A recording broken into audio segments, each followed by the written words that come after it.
Good day, everyone. Today we will learn about the life of Sir Rizal, our national hero. This documentary will show his journey, sacrifices, and contribution that inspired Filipinos to fight for freedom and equality. So Jose Rizal was born on June 19, 1861 in Calamba, Laguna. He came from a well-educated family. Even as a child, Rizal was already intelligent and loved reading and writing.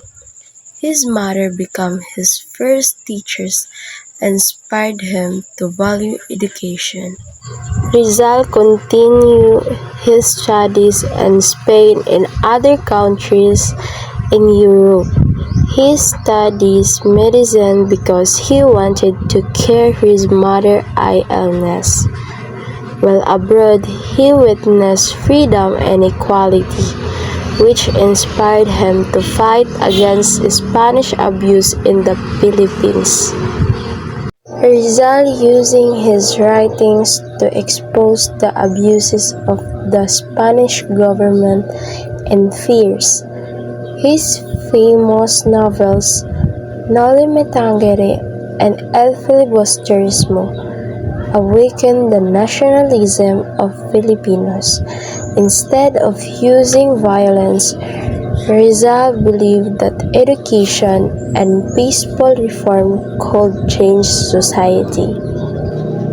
Because of his writings, Rizal became an enemy of the Spanish authorities.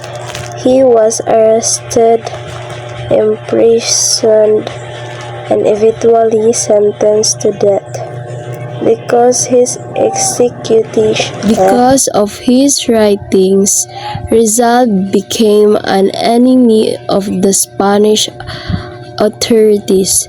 He was arrested, imprisoned, and eventually sentenced to death.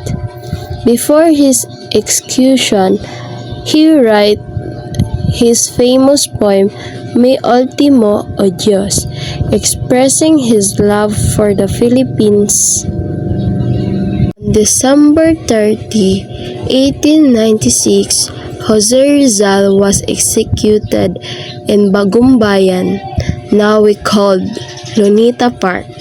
All through his death, his idea and courage inspired the Filipino Revolution. Today, Rizal remembered as a hero who fought through wisdom and writing and patriotism.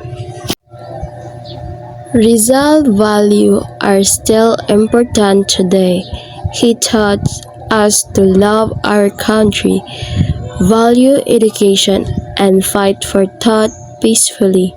As a student and citizen, we can honor Rizal by becoming responsible, informed, and patriotic Filipinos.